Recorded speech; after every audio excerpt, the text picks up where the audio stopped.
Hi, என் பேர் Preetha. நீங்க பார்க்கிறது IFN தமிழ். புது வீடியோஸ் பார்க்கணும்னா பெல் ஐக்கனை பிரஸ் பண்ணுங்க. அப்பதான் நோட்டிஃபிகேஷன்ஸ் கிடைக்கும். இன்னைக்கு நம்ம தேன்குழல் முறுக்கு ஓட செய்முறை பார்க்க போறோம். பார்க்கலாமா?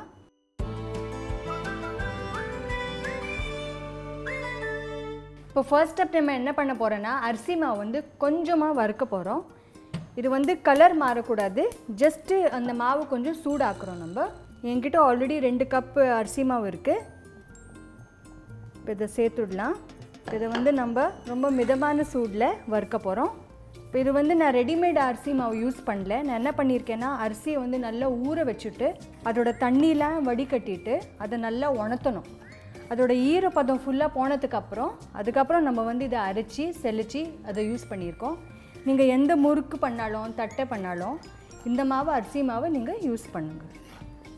இது வந்து ரெடி ஆயாச்சு. இப்போ வந்து நான் ஃப்ளேமை ஸ்விட்ச் ஆஃப் பண்ணிவிட்டு இதை வந்து ஒரு பவுலில் ட்ரான்ஸ்ஃபர் பண்ண போகிறேன். இது வந்து ஆற வைக்கிறதுக்கு. இது வந்து சூடாக இருக்கிறது நம்ம இதை யூஸ் பண்ண முடியாது.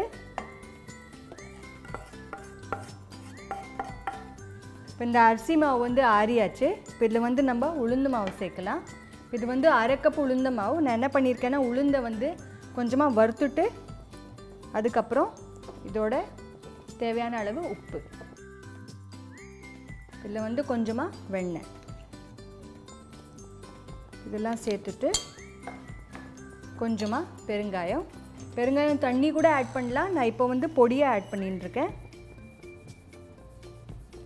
அதோட எள்ளு. இப்போது இதை வந்து நம்ம நல்லா மிக்ஸ் பண்ணிக்கலாம். இந்த வெண்ணெய்லாம் நல்லா மிக்ஸ் ஆனதுக்கப்புறம் நம்ம இதில் தண்ணி சேர்த்து மாவு பிசையலாம்.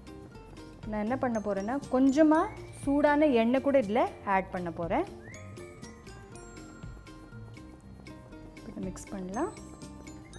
இப்போ இந்த சமயத்தில் நம்ம இதில் தண்ணி வந்து கொஞ்சம் கொஞ்சமாக சேர்த்து நல்ல மாவாக பிசையலாம்.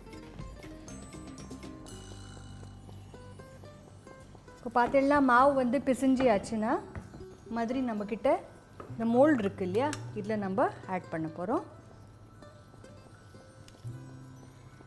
இப்போ நான் என்ன பண்ண போகிறேன்னா நீங்கள் வந்து நான் 3 ஓட்டை மோல்டை வந்து யூஸ் பண்ணிட்டுருக்கேன். உங்களுக்கு வேணும்னா நீங்கள் சிங்கிளான இருக்கிற ஓட்டை கூட நீங்கள் யூஸ் பண்ணலாம். இப்போ நம்ம என்ன பண்ண போகிறோன்னா இந்த மாதிரி இதை ப்ரெஸ் பண்ணிவிட்டு மாவு வந்து வெளியில் வர வரையும் பார்க்கணும். அதுக்கப்புறம் டைரெக்டாக கூட நீங்கள் வந்து கரண்டியில் போட்டு பண்ணலாம், இல்லை வாழையில் டைரெக்ட்லி போடலாம், இல்லை இந்த மாதிரி சாப்பிங் போர்டில் கூட போடலாம். ஸோ ஒன்று வந்து கரண்டியில் எப்படி விட்டு பண்ணுவான்னு உங்களுக்கு காமிக்கிறேன். இது வந்து நிறைய மாவு வந்து ஒரு இதில் போடக்கூடாது. இந்த மாதிரி இதை விரித்து இந்த மாதிரி எண்ணெயில் விடலாம்.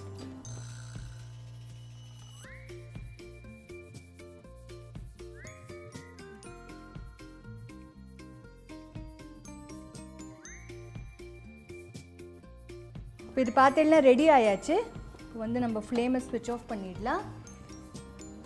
இது வந்து நம்ம எடுத்துடலாம். இப்போ இது முறுக்கு வந்து கொஞ்சம் சாஃப்டாக இருக்கும். ஏன்னா நான் வந்து 2 கப் அரிசிக்கு 1/2 கப் உளுந்து ஆட் பண்ணியிருக்கேன்.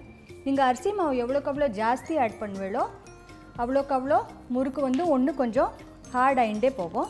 நீங்கள் எந்த மாதிரி டைப்பில் தேன்குழல் பண்ண போகிறீங்கன்னு நீங்கள் நிச்சயமாக எனக்கு எழுதி அனுப்பணும்.